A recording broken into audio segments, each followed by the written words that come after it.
ሰላም ጤና ይስጥልን እንዴት ቆያችሁ ውድ ዩናይትዳውያን ይህ የማንቸስተር ዩናይትድን ጉዳዮች የምትሰሙበት የዩቲዩብ ቻናል ነው። ዛሬም በርካታ መረጃዎችን ይዘናል። ከትላንትና የወዳጅነት ጨዋታ ጋር ተያይዞ የምናነሳቸው ጉዳዮች አሉ። ከሉዊስ ሃል እንደዚሁም ደግሞ ከዱሳን ብላሆቪች ሌሎችም የዝውውር ጉዳዮች በስፋት የተነሱ ነው የሚገኙት። ከኦሬሊያን ቹዋሜኒ ጋርም ያለውን ጉዳይ እናነሳለን። ስለ ጂጂ ገብርኤልም በአሰልጣኝ ማይክል ካሪክ የተባለውን መረጃ እናነሳለን። እስከ መጨረሻው አብራችሁን ከቆያችሁ እነዚህን ሁሉ በቆይታችን ትሰማላችሁ። ታዲያ በምናነሳቸው መረጃዎች ላይ ሀሳብ አስተያየቶቻችሁን በኮሜንት በማድረስ እንድትሳተፉ እንጠይቃለን። ለቻናሉ አዳዲስ የሆናችሁ ቤተሰቦቻችን ቻናሉን ሰብስክራይብ በማድረግ እንድትጀምሩ በአክብሮት እንጠይቃለን። በቀጥታ ወደ ዛሬው መረጃዎቻችን እናልፋለን። ማንቸስተር ዩናይትድ በዚህ የክረምት የዝውውር መስኮት የፊት መስመሩን ለማጠናከር የሚያደርገውን ጥረት የቀጠለ ሲሆን የፈረንሳዩ ክለብ ፓሪስ ጀርማ የሚያደርገውን ዝውውር ለመጥለፍ መቃረቡን በርካታ ሪፖርቶች እየወጡ ነው የሚገኙት። የ21 ዓመቱ ተጫዋች ሚካ ጎርስ እንደ ፋብሪዚዮ ሮማኖ ዘገባ ከሆነ የአውሮፓ ሻምፒዮኖቹን ፔዥዎችን ይቀላቀላል ተብሎ ይጠበቃል። ከአያክስ ማለት ነው እና ከአያክስ አምስተርዳም ጋርም ፔዥ ንግግር ጀምሯል። በሁለቱም የፊት መስመር ክንፎች ላይ መጫወት የሚችለው ተጫዋቹ ባለፈው የውድድር ዘመን በ32 ጨዋታዎች 17 ግቦችን በማስቆጠርና 12 አሲስት በማቅረብ ድንቅ የውድድር ዘመን አሳልፏል። ቤልጂየማዊ ተጫዋች ወደ ፓሪስ ለመዛወር ፍላጎት ያለው ሲሆን አያክስ ለዝውውሩ 60 ሚሊዮን ዩሮ ጠይቋል። ታዲያ አሁን ላይ ማንቸስተር ዩናይትድ የተጫዋቹን ሁኔታ በቅርበት ሲከታተል የቆየ ሲሆን በስምምነት ውስጥ ገብተው ዝውውሩን የመጥለፍ እድል እንዳላቸው መረጃዎች እየወጡ ነው የሚገኙት። አሁን ላይ ማርከስ ራሽፎርድ የወደፊት እጣ ፈንታ አለመታወቁ እንደዚሁም ተጫዋቹ በቀጣይ ቀናት ስኳዱን ይቀላቀላል ተብሎ ቢጠበቅም አሁንም ቢሆን ግን ክለቡም ሆነ ተጫዋቹ ለሚቀርቡ ጥያቄዎች በራቸው ክፍት ነው እየተባለ ነው የሚገኘው። እናም ዩናይትድ የራሽፎርድ ውሳኔ እስኪጠናቀቅ ድረስ በመጠበቅ እንደ ጎትስ ያሉ ተጫዋቾችን እንዳያጣ ስጋት አለ። ያም ቢሆን ግን እዚህ ዝውውር ላይ እጁን ማስገባቱና ዝውውሩን ሊጠልፍ እንደፈለገ እየተሰማ ነው የሚገኘው። በእርግጥ ራሽፎርድ ከክለቡ ባይለቅም እንኳን ማንቸስተር ዩናይትድ ጎትስንና ራሽፎርድን በአንድ ላይ በቡድኑ ውስጥ ይዞ መቀጠል ጠንካራ ስኳድ ለመገንባት መልካም አጋጣሚ እንደሚሆን ይታመናል። ነገር ግን ፓሪስ ጀርማ ተጫዋቹን ለማስፈረም ከአያክስ ጋር ንግግሩን አጠናክሮ እንደቀጠለ ይገኛል። ማንቸስተር ዩናይትድም ይህንን የ21 ዓመት ኮከብ ለማስፈረም 60 ሚሊዮን ዩሮን ለመክፈል ፈቃደኛ ነው። አሁን ላይ ከአያክስ ጋር ግንኙነት ለመጀመር ማሰቡም እየተሰማ ነው የሚገኘው። ሌላኛው ጉዳይ ማንቸስተር ዩናይትድ በስቶክሆልም በተካሄደው የቅድመ ውድድር ዝግጅት ጨዋታ አትሌቲኮ ማድሪድን በማሸነፍ የስናፕድራገን ዋንጫ ባለቤት ሆኗል። በጨዋታ ላይ ታዲያ የተለያዩ ጉዳዮች ተስተውለዋልና እነዚህን ጉዳዮች እናንሳ። አንደኛው ጉዳይ በግራ እግር የሚጫወቱ 3 አጥቂዎች ድንቅ ብቃታቸውን ያሳዩበት ጨዋታ ሲሆን በተለይ የ19 ዓመቱ ታዳጊ ሼሌክስ ያሳየው ብቃት ለክለቡ ከፍተኛ ተጫዋች ለሆነው አማድ ዲያሎ ትልቅ ፈተና እንደሚሆንበት ተጠቁሟል። ያው ቦታውን ይቀማል በሚል ምክንያት ማለት ነው። በጨዋታው አርና ኦርቲስ አትሌቲኮ ማድሪድን ቀዳሚ ቢያደርግም ብሪያን ምቤሞ ሁለቱንም ጎሎች በማስቆጠር ማንቸስተር ዩናይትድን ለድል አብቅቷል። ምቤሞ የመጀመሪያውን ጎል ሺያሌሲ ላይ በተሰራ ጥፋት የፔናልቲ ምት ያስቆጠረ ሲሆን ሁለተኛውን ደግሞ ከጃክ ፍሌሸር የተሻገረለትን ኳስ መረብ ላይ አሳርፏል። ከለማንጫው መልስ በቅርብ የተቀላቀለው የ24 ዓመቱ አማድ ዲያሎ በጨዋታ የመጀመሪያው አጋማሽ የተሻለ እንቅስቃሴ ያሳየ ቢሆንም በሁለተኛው አጋማሽ ግን ሺያሌሲ ከሱ የተሻለ እንቅስቃሴ ሲያደርግ ተስተውሏል። በቅድመ ውድድር ዝግጅት ጨዋታዎች በአሰልጣኝ ማይክል ካሪክ እምነት የተጣለበት ሌሲ በፍጥነት በኳስ ቁጥጥርና በፈጣን አቅጣጫ ቀያሪ እንቅስቃሴው ለአትሌቲኮ ማድሪድ ተከላካዮች ፈተና ነበር። የቡድኑ አሰልጣኝ ካሪክ በያዘው አሰላለፍ አማድ ሌሲና ምቤሞን በአንድ ላይ ያሰለፈ ሲሆን ሶስቱም ተጫዋቾች በግራ እግራቸው የሚጫወቱና በተለይ በቀኝ ክንፍ ላይ መሰለፍ የሚወዱ በመሆናቸው በመካከላቸው ያለው የቦታ ፉክክር ከፍተኛ እንደሚሆን ተገምቷል። በተጨማሪም በጨዋታው የመጨረሻ 10 ደቂቃዎች ላይ የ15 ዓመቱ ታዳጊ ጂጂ ገብርኤል በምቤሞ ምትክ ተቀይሮ በመግባት የመጀመሪያውን የዋና ቡድን ጨዋታ ማድረግ የቻለ ሲሆን በጥቂት ደቂቃዎች ውስጥም ልዩ ችሎታውን ማሳየት ችሏል።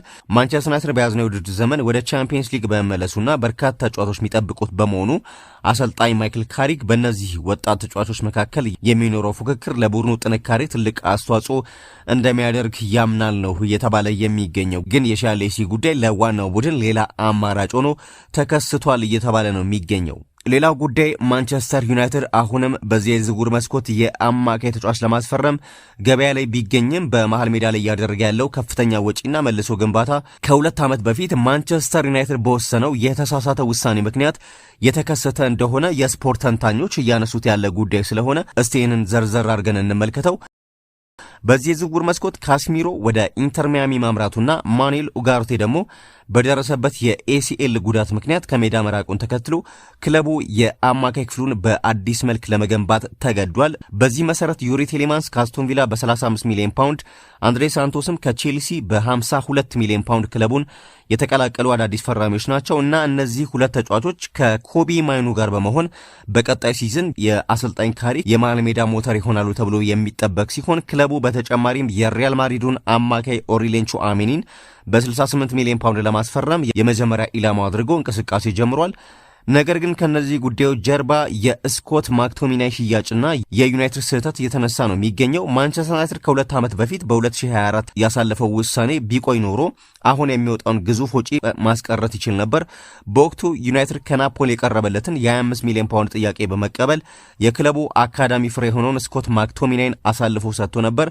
የክለቡ አመራሮች በወቅቱ ማክቶሚናይ ኳስ ቁጥጥር ላይ ክፍተት አለበት በሚልና ከኋላ መስመር ተነስተው ኳስ ማሰራጨት የሚችሉ አማካዮችን ለመተካት በማሰብ የሸጡት ቢሆንም ምትክ ተደርጎ የመጣው ኡጋርቴ ግን በኳስ ቁጥጥርና ስርጭት ላይ ከማክቶሚናይም በላይ በጣም ደካማ የነበረ ሆኖ ተገኝቷል። በሌላ በኩል ማክቶሚናይ በጣሊያኑ ናፖሊ አስደናቂ ጊዜያትን አሳልፏል። በመጀመሪያው ሲዝን 13 ግቦችን በማስቆጠር የሴሪአ ዋንጫን አሳክቷል። በሁለተኛው ሲዝን ደግሞ በሁሉም ውድድሮች 14 ጎሎችን በማስቆጠር ውጤታማነቱን አስቀጥሏልና በአሁኑ የዝውውር ገበያ የኤሊዮት አንደርሰን ወደ ማንቸስተር ሲቲ በ116 ሚሊዮን ፓውንድ እንዲሁም የሳንድሮ ቶናሊ ወደ ቶተናም በ100 ሚሊዮን ፓውንድ መዛወርን ስንመለከት ዩናይትድ ማክቶሚናይን የሸጠበት የ25 ሚሊዮን ፓውንድ ዋጋ እጅግ አነስተኛና የተሳሳተ ውሳኔ እንደነበር ያሳያል ይላሉ ተንታኞች። ማክቶሚናይ ለካሪክ ስኳድ ምን ይሰጥ ነበር የሚለውን ስናነሳ ተጫዋቹ የተሟላ የተከላካይ አማካይ ባይሆንም የአሁኑን የካሪክ ስኳድ ግን በደንብ ለማጠናከር የሚችል ልዩ ብቃት ነበረው። ቴሌማንስ ጠባብ ቦታዎችን በመስበር ረጅም ኳሶችን የሚያቀርብ በመሆኑ ማክቶሚናይ ደግሞ ወደፊት በመግባት ተጨማሪ የማጥቃት አማራጭ በመሆን የግብ ዕድሎችን ለመፍጠር ይመች ነበር።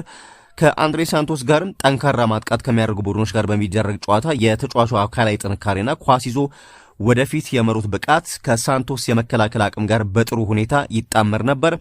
ከኮቢ ማይኑ ጋር ደግሞ ምንም እንኳን በተፈጥሮ ጥንድ ሆነው ለመጫወት ባይስማሙም ካሪክ ብሩኖ ፈርናንዴዝን በማሳረፍ ሁለቱን ተጫዋቾች በአንድ ላይ መጠቀም ይችል ነበር። በአጠቃላይ ዩናይትድ በ2024 ማክቶሚናይን ሳይሸጠው በቡድኑ ውስጥ ቢያቆየው ኖሮ አሁን ላይ ለተጨማሪ አማካይ ተጫዋች የሚያወጣውን ከፍተኛ ገንዘብ ለሌሎች ክፍተቶች በመጠቀም ስኳዱን ማጠናከር ይችል ነበር ሲሉ ማንቸስተር ኢቭኒንግ ኒውስ ላይ የተለያዩ የስፖርት ተንታኞች ያነሱትን ሐሳብ ነው ያቀረብኩት።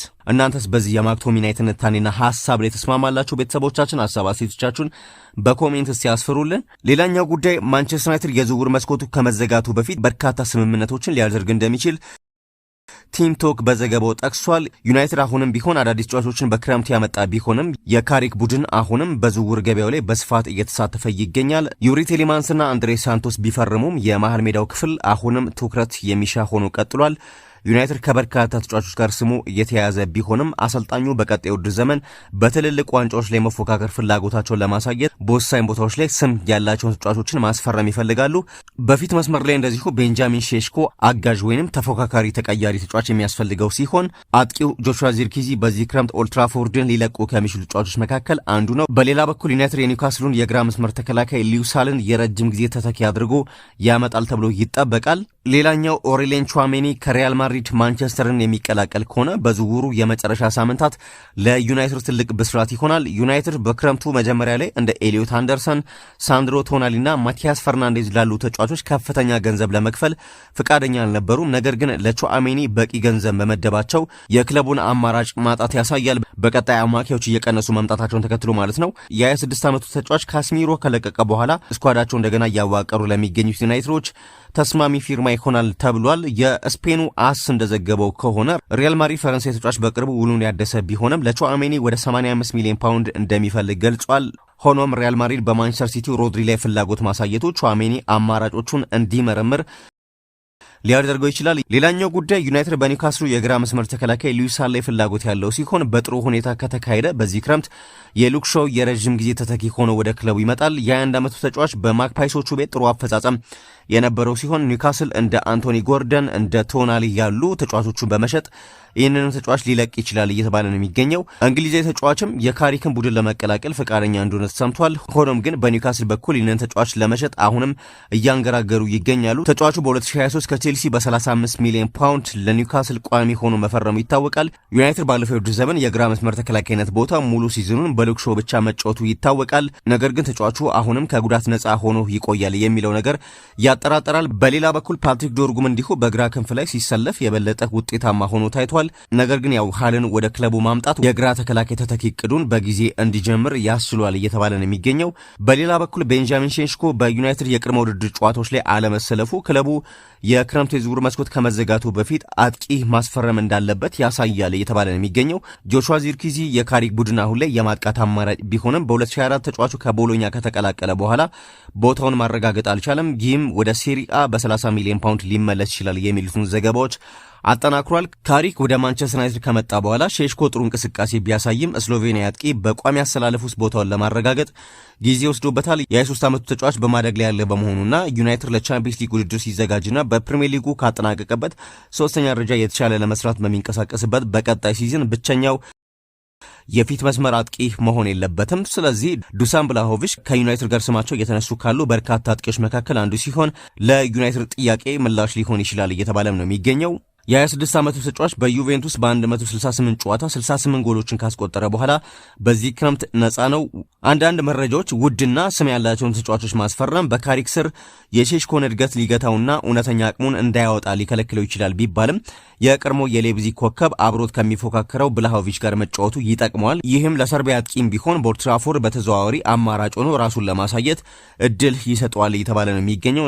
ነገር ግን ቀጣይ ሳምንታት ለዩናይትድ ከዝውውር ጋር በተያያዘ በጣም ወሳኝ ናቸው እየተባለ ነው የሚገኘው። ሌላኛው ጉዳይ አሰልጣኝ ማይክል ካሪክ ስለ 15 ዓመቱ ታዳጊ ጂጂ ገብርኤል የመጀመሪያ የዋና ቡድን ጨዋታውን ካደረገ በኋላ ከፍተኛ ደስታ እንደተሰማቸው ገልጸዋል። ባለፈው የውድድር ዘመን ለአካዳሚው ከ18 ዓመት በታች ቡድን 29 ጎሎችን ማስቆጠር የቻለው ይህ ወጣት ተጫዋች በፕሪሚየር ሊጉ ሕግ ምክንያት በዋናው ቡድን ይፋዊ ጨዋታዎች ላይ ለመሰለፍ ሳይችል ቆይቶ ነበር።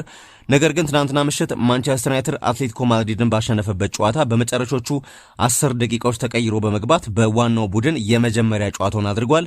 ከጨዋታው በኋላ አሰልጣኝ ማይክል ካሪክ ለማንቸስተር ዩናይትድ ቲቪ በሰጠው አስተያየት በአጠቃላይ እንደ ቡድን ጠንካራ ሆነን ታይተናል። ይህም ሁልጊዜ ዋናው ነገራችን ነው። ወጣት ተጫዋቾች ገብተው ተጽዕኖ ሲፈጥሩ ማየት እንዲሁም ጂቪ ስዌትና ጄጄ በስተመጨረሻ ተቀይረው በመግባት የመጀመሪያ ልምዳቸውን ሲያገኙ ማየት በጣም ደስ ይላል። ለነሱ እንዲህ አይነት እድል ለመስጠት በመቻላችን ደስተኛ ነኝ። በተጨማሪም ያለምንም ጉዳት ጨዋታውን ማጠናቀቃችን ትልቅ ስኬት ነው ብሏል። እንግዲህ አሰልጣኝ ማይክል ካሪክ በቀጣይ የወዳጅነት ጨዋታዎች ደግሞ ለጂጂ ገብርኤል ከዚህ የተሻለ የመጫወቻ ደቂቃ ሊሰጠው ይችላል እየተባለ ነው የሚገኘው። ማንቸስተር ዩናይትድ ቀጣይም የቅድመ ውድድር ዘመን ዝግጅቱን በመቀጠል ቅዳሜ በጎተንበርግ ከፓሪስ ጀርመን ጋር የሚያደርገው ጨዋታ እንደዚሁ ከወዲሁ የሚጠበቅ ይሆናል። ሌላኛው ጉዳይ ከደቂቃዎች በፊት የተሰማው መረጃ በጣም በርካቶችን እያነጋገረ ነው የሚገኘው። ማንቸስተር ዩናይትድ በክረምት የዝውውር መስኮት የአርሰናሉ ወጣት ተጫዋች ሉዊስ ስኬሊን ለማስፈረም ፍላጎት ማሳየቱን ታማኝ የሚባለውን ዘ ኢንዲፔንደንትን ጨምሮ በጣም በርካታ መገናኛ ብዙሃን እየዘገቡት ነው የሚገኙትና ዩናይትድ የ19 ዓመቱን ተጫዋች ለማምጣትም እንቅስቃሴ መጀመራቸው እየተነገረ ነው የሚገኘው። አንደኛው ጉዳይ የብሩኖ ጉማሬሽ ወደ አርሰናል መዛወር ነው እየተባለ ነው የሚገኘው። አርሰናል የኒውካስል ዩናይትዱን አማካይ ብሩኖ ጉማሬሽን የሚያስፈርም ከሆነ ሉዊስ ስኬሊ ምናልባት ቡድኑን ለቆ እንዲወጣ ሊፈቅድለት እንደሚችል ዘገባው ይጠቅሳል። ተጫዋቹ ባለፈው የውድድር ዓመት እንደሚታወቀው በቋሚ አሰላለፍ ውስጥ ቦታውን ለማስከበር ሲታገል እንደቆየ የሚታወቅ ነው። ተጫዋቹ በግራ ተከላካይነት ሆነ በአማካይነት ሲጫወት ተመልክተነዋልና እና ይህንን የሉዊስ ስኬሊን ሁኔታ ማንቸስተር ዩናይትድ የኒውካስሉን ተከላካይ ሉዊስ ሃልን ለማስፈረም ለሚያደርገው ጥረትና እንቅስቃሴ እንደ ዋና አማራጭ ሊጠቀምበት እንደሚችል እየተሰማ ነው የሚገኘው። ማንቸስተር ዩናይትድ እንደሚታወቀው ያው የሉዊስ ሃልን ሁኔታ በውስጥ ደረጃ አጽድቀውታል። ነገር ግን ዝውውሩ ፍጻሜ ያገኛል ወይንስ አያገኝ የሚለው ገና አልተረጋገጠም። ኒውካስሎች ወሳኝ ተጫዋቾቻቸው በማጣታቸው ምክንያት አሁን ደግሞ ብሩኖ ጉማሬሽንም ለአርሰናል ለመስጠት ከጫፍ ደርሷልና በእነዚህ ምክንያቶች ሉዊስ ሃልን አሳልፈው ለመስጠት ላይፈልጉ ይችላሉ። ግን የሉዊስ ሃል ዝውውር የማይሳካ ከሆነ በአማካይ ክፍልና በግራ ተከላካይነት መጫወት የሚችለውን የአርሰናሉን ሉዊስ ስኬሊንም ለማስፈረም በዩናይትድ በኩል በእቅድ ደረጃ እንደተያዘ በርካታ ታማኝ የሚባሉ ዓለም አቀፍ መገናኛ ብዙሃን እያወሩት ያለ ጉዳይ ነው። ሌላኛው ግን በዚህ ክረምት የዝውውር መስኮት በርካቶች እያነሱት ያሉት ጉዳይ ዩናይትድ የክረምት የዝውውር መስኮት ከተከፈተ ጀምሮ በርካታ ተጫዋቾችን ለማስፈረም ስሙ ሲነሳ ቆይቷል። ግን ያስፈረማቸው 2 አማካዮችና 1 ግብ ጠባቂ በነጻ ዝውውር እንደሆነ ይታወቃል። አሁንም ስማቸው የሚገናኙ በርካታ ተጫዋቾች አሉ ከዩናይትድ ጋር። ቅድሚያ ያነሳናቸው ሉዊስ ሃል አንደኛው በቅድሚያ ትኩረት የተሰጠው አንደኛው ተጫዋች ነው። ከዛ በተጨማሪ በዋናነት ግን ወደ ዩናይትድ ይመጣ ተብሎ የሚጠበቀው የተከላካይ አማካይ ስፍራ ተጫዋች እንደሆነ ይታወቃልና እሱም ኦሪሌን ቹዋሚኒ ነው። አሁን ላይ አንዳንዴም ካማቪንጋ ይባላል። ከዛ ውጭ ማኑ ኮኔ አሁን ላይ ስሙ ከማንቸስተር ዩናይትድ ጋር ተያይዞ እየቀዘቀዘ ነው የሚገኘው። እንደሚታወቀው ከዓለም ዋንጫው መጠናቀቅ በኋላ በስፋት ስሙ ሲነሳ የቆየ ተጫዋች ነው ማኑ ኮኔ ከሮማ ወደ ዩናይትድ ይዘዋወራል በሚል። አሁን ግን ኦሪሌን ቹዋሚኒ ነው በተሻለ መልኩ ስሙ ከዩናይትድ ጋር እየተነሳ የሚገኘው። ዩናይትድም ለዝውውሩ ከ70 እስከ 80 ሚሊዮን ዩሮ ለመክፈል ፈቃደኛ ነው፣ ሪያል ማድሪድ ተጫዋቹ የሚለቀው ከሆነ ማለት ነው። ሪያል ማድሪድ ደግሞ አሁን የሮድሪን ጉዳይ ብቻ እየተጠባበቀ ነው የሚገኘው። ከ40 እስከ 50 ሚሊዮን ዩሮ ለማንቸስተር ሲቲ በመክፈል ሮድሪን ወደ ክለቡ ያመጣል ተብሎ ይጠበቃል። ሮድሪ ደግሞ ክለቡን የሚለቅ ከሆነ ማንቸስተር ሲቲ አዩብ ቦአዲን ከሊል ለማስፈረም ተስማምቷልና ምናልባት አሁን ላይ ለዩናይትድ በጣም የሚያስፈልገው የካስሚሮ መልቀቅን ተከትሎ ክፍተት ያለበትን የ6 ቁጥር ቦታ የተከላካይ አማካይ ስፍራ ተጫዋች ነውና ከፍተኛ በጀት የያዘው በነገራችን ላይ አሁን ላይ በዩናይትድ በኩል ትልቁ ገንዘብ የተያዘው ለተከላካይ አማካይ የሚወጣው ገንዘብ ነው። ከዛ በተጨማሪ የግራ መስመር ተከላካይ የሚፈልገው የሉክሾ ሁኔታ ነው። ሉክሾ ባለፈው ውድድር ዓመት በእርግጥ በጣም በርካታ ጨዋታዎችን ያደረገው ከ30 በላይ ጨዋታዎችን አድርጎ ጥሩ ሲዝን ነው ያሳለፈው። ነገር ግን ተጫዋቹ እድሜው እየገፋ ነው። ከዛ በተጨማሪ ጉዳት በተደጋጋሚ የሚያጠቃው ተጫዋች ነው። ዩናይትድ ደግሞ በቀጣዩ ውድድር ዓመት በአውሮፓ ቻምፒየንስ ሊግ ይሳተፋልና እነዚህን ሁሉ ጨዋታዎች በሉክሾ ብቻ ማድረግ አይችልም። ለዛም ነው ሊዩስ ሃልን አሁን እስከ 50 ሚሊዮን ፓውንድ በሚጠጋ ሂሳብ ለማስፈረም እየሰራ የሚገኘው። የኒውካስል ሁኔታ ግን በጣም የሚያበሳጭ ነው እየተባለ ነው የሚገኘው። ኒውካስል በርካታ ተጫዋቾችን ለቀውብኛል በሚል ምክንያት ብቻ ሊዩስ ሃልን ለመሸጥ ፈቃደኛ አይደለም። አንደኛ ተጫዋቹ ኮንትራት አለው በዛው በሴንት ጄምስ ፓርክ እና ለመልቀቅ ምንም የሚያስገድደው ምክንያት የለም። ነገር ግን ቀደም ብሎ እነ ብሩኖ ጉማሬሽ ቶናሊ ያሉ ክለቡ ተጫዋቹ ከዩናይትድ ጋር ሲያያዝ ያን ያህል ኒውካስል ትኩረት አልሰጠውም ነበር። አሁን ግን በርካታ ተጫዋቾች ክለቡን መልቀቃቸውን ተከትሎ እንደ አዲስ ቡድን ለመገንባት ስጋት ላይ ወድቀዋል ኒውካስሎችና በዚህ ምክንያት እያወሳሰቡት ነው የሚገኙት የሊዩስ ሃልን ዝውውር። ያም ቢሆን ግን ማንቸስተር ዩናይትድ እስከ ዝውውሩ መጨረሻ ቀን ድረስ ይህንን ተጫዋች ወደ ክለቡ ለማምጣት ከፍተኛ ጫና ፈጥሮ እንደሚንቀሳቀስ ነው የሚጠበቀው። ከተጫዋቹ ጋር ቀደም ብሎ ዩናይትዶች አውርተዋል። የሊዩስ ሃልን ወኪሎች እንደዚሁም ተጫዋቹንም አውርተውታል። ተጫዋቹም በአውሮፓ መድረክ መጫወት ይፈልጋል። እንደውም ባለፈው ዓመት አንደኛው የተበሳጨበት ጉዳይ በአሰልጣኝ ኤዲ ሃው ለእንግሊዝ ብሔራዊ ቡድን እንዳይመረጥ ያደረገው ከኒውካስል ደካማ እንቅስቃሴ ባሻገር ተጫዋቹ በሁሉም ጨዋታዎች ላይ እንዳይሰለፍ የተደረገበት መንገድ ነው እየተባለ ነው የሚገኘውና ለማንኛውም ኒውካስል ዝውውሩን ካላወሳሰበው በስተቀር ይህ ተጫዋች በዩናይትድ በክለቡ ቦርድ አመራር ጭምር እንዲመጣ እየጸደቀለት ተጫዋች ነውና አንደኛው የዚህ ተጫዋች ጉዳይ ይጠበቃል። ሌላኛው የቤንጃሚን ሼሽኮ አጋዥ አጥቂ ሊመጣ ይችላል። ቅድም ያነሳ ነው ዱሳን ብላሆቪች አንደኛው ነው። ከዛው ኮንሴሳኦም እንደዚሁ ወደ ክለቡ ሊመጣ ይችላል። የማርከስ ራሽፎርድ መጣፈንታ ባይታወቅም ግን በርካታ መረጃዎች ተጫዋቹ በክለቡ እንደሚቀጥል እየተናገሩ ነው የሚገኙትና እነዚህ ጉዳዮች በተለይ በቀጣይ ሳምንታት በጣም ወሳኝ ጉዳዮች ናቸው።